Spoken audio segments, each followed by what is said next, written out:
Hello everyone, this is Renu and you are watching Qtricks.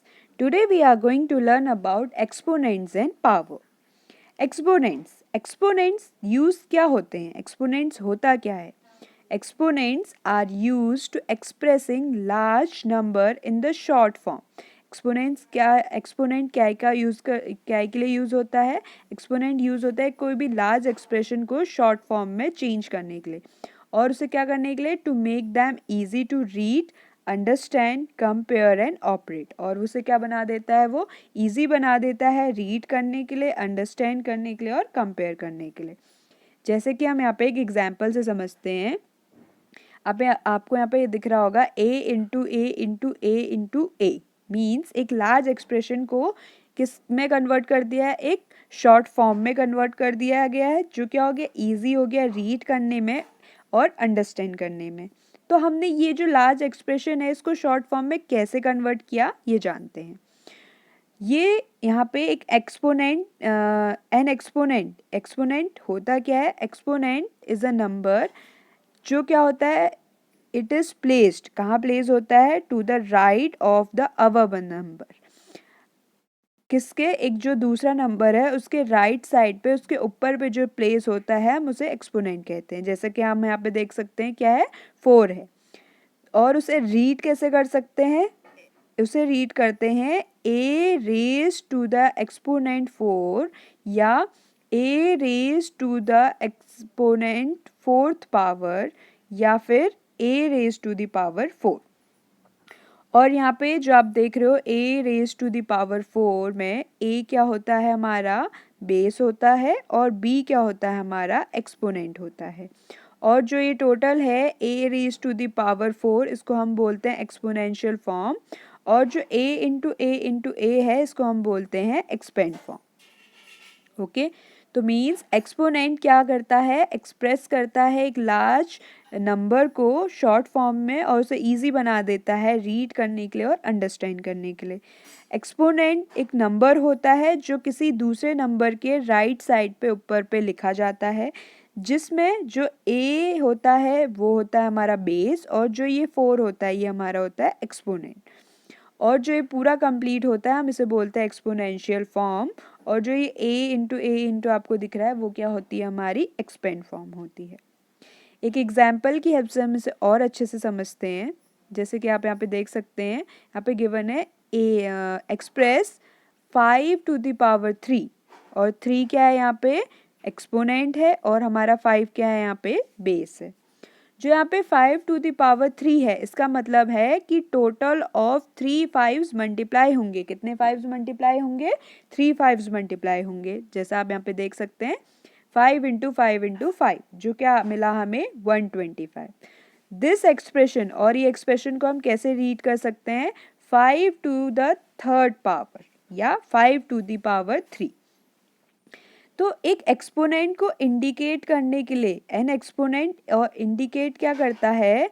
The number of times to multiply the base number by itself. जो उसका base number है उसको कितने times multiply करना है, उसको itself से कितने टाइम्स वो मल्टीप्लाई होगा खुद से, ये हमें कौन बताता है? एक्सपोनेंट बताता है, जो उसकी पावर लिखी होती है जितनी उसकी। तो इन सिंपल टर्म्स हम उसे क्या बोल सकते हैं कि how many times a particular number is multiplied to itself is shown by using exponent। तो एक्सपोनेंट की हेल्प से हम ये बता सकते हैं कि कोई नंबर कितने टाइम्स खुद से मल्टीप्लाई होगा। अब जानते हैं अगर जो हमारा एक्सपोनेंट है वो पॉजिटिव इंटीग्रल का हुआ तो हम उसे कैसे सॉल्व करेंगे। अगर हमारा एक्सपोनेंट पॉजिटिव हुआ मीन्स एग्जाम्पल लेते हैं a to the power b, यहाँ पे दे रखा है एक रैशनल नंबर जिसमें n क्या है? हमारा n B a positive integral. n क्या है? एक पॉजिटिव इंटीग्रल है। तो जो ये है a upon b to the power n, तो हम उसे कैसे लिख सकते हैं? a upon B into A upon B into A upon B n times. तो हमने देखा कि a कितने टाइम्स है? n टाइम्स है। b भी कितने टाइम्स है? n टाइम्स है।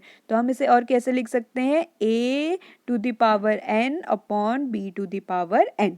तो means a upon b whole to the power n is equal to a to the power n upon b to the power n। For every positive integral, और किसके लिए, हर एक positive integral के लिए। तो means example से हम means हम ये समझे कि a to the power n अगर दिया हुआ है कहीं पे, तो मीन्स उस वो किसके इक्वल होगा, a अपॉन b की होल पावर n के इक्वल होगा, a to the power n upon b to the power n। Example से समझते हैं। यहाँ पे गिवन एक rational number 3/5 to the power whole power 3। तो मीन्स जो ये 3/5 होल पावर 3 दिया है, इसका मतलब क्या है, किसके इक्वल है ये, 3 टू द पावर 3 और 5 टू द पावर 3। मीन्स 3 को हम कितने टाइम्स मल्टीप्लाई करेंगे, 3 टाइम्स मल्टीप्लाई करेंगे, और ऐसे ही हम 5 को कितने टाइम्स मल्टीप्लाई करेंगे, 3 टाइम्स मल्टीप्लाई करेंगे। जब हमने 3 को 3 टाइम्स मल्टीप्लाई किया तो हमारे पास 27 आ गया, और 5 को 3 टाइम्स मल्टीप्लाई किया तो 125 आ गया। मीन्स हमारा एक्सपोनेंशियल जो एक्सपोनेंशियल फॉर्म है वो क्या बन गई, 3/5 टू द पावर 3, जिसमें हमारा बेस क्या है 3/5 और एक्सपोनेंट क्या है हमारा 3 है, और एक्सपोनेंट ने हमें बताया कि जो हमारा 3/5 है हम उसे कितने टाइम्स मल्टीप्लाई करेंगे। सिमिलरली आप ये दो एग्जाम्पल सॉल्व कर सकते हैं। अब बात करते हैं, अगर हमारा पॉजिटिव इंटीग्रल का नेगेटिव इंटीग्रल का एक्सपोनेंट हुआ तो हम उसे कैसे सॉल्व करेंगे। Let a upon B any rational number, जहाँ पे a अपॉन बी, यहाँ पे भी हमने क्या लिया, एक रैशनल नंबर लिया। अगर उसकी पावर नेगेटिव है तो हम क्या कर देंगे, उसका रेसिप्रोकल कर देंगे, और फिर पावर क्या हो जाएगी हमारी, पॉजिटिव हो जाएगी। n क्या बनाना है हमें, n to be a positive integral बनाना है। तो अगर आपको कोई नेगेटिव इंटीग्रल का एक्सपोनेंट दिया है तो आप क्या कर दोगे, उसका रेसिप्रोकल कर दोगे, जिससे कि उसका जो एक्सपोनेंट है वो क्या बन गया, बन जाएगा पॉजिटिव बन जाएगा। एग्जाम्पल से समझते हैं। यहाँ पर आपको दिया है 3/4 टू द पावर -5। तो आपको इसका जो एक्सपोनेंट है इसे पॉजिटिव बनाने के लिए क्या करना पड़ेगा, जो आपका बेस है उसका हम रेसिप्रोकल कर देंगे। तो हमने कर दिया, क्या आया 4/3, तो ये पावर क्या हो गई, पॉजिटिव हो गई। ऐसे ही एक हमें दे रखा है 4 टू द पावर -6, तो means 4 to the power -6 means 4 के नीचे क्या है, कुछ भी नहीं है, तो मीन्स 1 है। तो यहाँ पे जो हमारा नंबर है उसका जो पावर है, एक्सपोनेंट है, वो क्या है, नेगेटिव है। तो हमें उसे पॉजिटिव चेंज करने के लिए क्या करना पड़ेगा, इसका रेसिप्रोकल करना पड़ेगा। तो हमने रेसिप्रोकल किया तो हमें क्या मिल गया, 1/4 टू द पावर 6। तो ऐसे आप एक नेगेटिव इंटीग्रल को पॉजिटिव इंटीग्रल में चेंज कर सकते हैं, नेगेटिव इंटीग्रल एक्सपोनेंट को पॉजिटिव इंटीग्रल एक्सपोनेंट में चेंज कर सकते हैं by doing the reciprocal of base. Okay, अगर a अपॉन b की पावर कभी 0 दी गई हो तो वो किसके इक्वल होगा, 1 के इक्वल होगा, ये बात याद रखना। तो मीन्स आज हमने क्या जाना, एक्सपोनेंट्स होते क्या हैं, एक्सपोनेंट कहते किसे हैं, और एक्सपोनेंशियल फॉर्म क्या होती है, और बेस क्या होता है, ये हमने जाना।